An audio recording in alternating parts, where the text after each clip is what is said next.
ರಾಜ್ಯ ರಾಜಕೀಯದಲ್ಲಿ ಸಿಎಂ ಬದಲಾವಣೆ ಚರ್ಚೆ ತಾರಕಕ್ಕೇರುವ ನಡುವೆಯೇ ವಿಧಾನಸೌಧದಲ್ಲಿ ಭಾವನಾತ್ಮಕ ದೃಶ್ಯಗಳು ಕಂಡುಬಂದಿವೆ.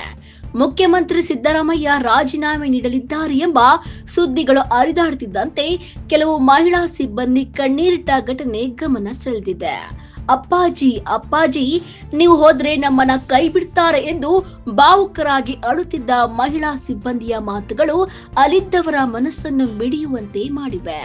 ಹಲವು ವರ್ಷಗಳಿಂದ ಸಿಎಂ ಕಚೇರಿಯಲ್ಲಿ ಕೆಲಸ ಮಾಡುತ್ತಿರುವ ಸಿಬ್ಬಂದಿ ವರ್ಗದಲ್ಲಿ ಅನಿಶ್ಚಿತತೆ ಮನೆ ಮಾಡಿದ್ದು, ರಾಜಕೀಯ ಬೆಳವಣಿಗೆಗಳ ನಡುವೆ ಆತಂಕ ಹೆಚ್ಚಾಗಿದೆ ಎನ್ನಲಾಗಿದೆ.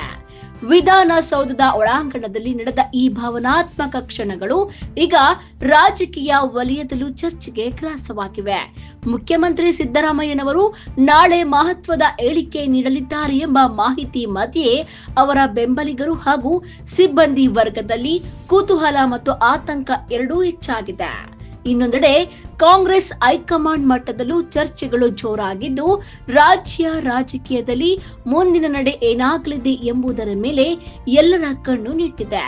ಸಿಎಂ ಬದಲಾವಣೆ ಆಗುತ್ತದೆಯೇ ಅಥವಾ ಸಿದ್ದರಾಮಯ್ಯನವರೇ ಮುಂದುವರಿಯಲಿದ್ದಾರೆಯೇ ಎಂಬ ಪ್ರಶ್ನೆಗಳು ಈಗ ರಾಜ್ಯ ರಾಜಕೀಯದ ಕೇಂದ್ರ ಬಿಂದುವಾಗಿವೆ. ಒಟ್ಟಾರೆ ವಿಧಾನಸೌಧದಲ್ಲಿ ಮಹಿಳಾ ಸಿಬ್ಬಂದಿ ಕಣ್ಣೀರಿಟ್ಟ ಈ ಘಟನೆ ರಾಜಕೀಯದ ಹಿಂದೆ ಇರುವ ಮಾನವೀಯ ಸಂಬಂಧಗಳನ್ನ ಮತ್ತೆ ಒಂದು ಸಲ ಹೊರತೆಗೆದಿದೆ. ವರದಿಗಾರರು PTV ನ್ಯೂಸ್ ಕನ್ನಡ, ಬೆಂಗಳೂರು.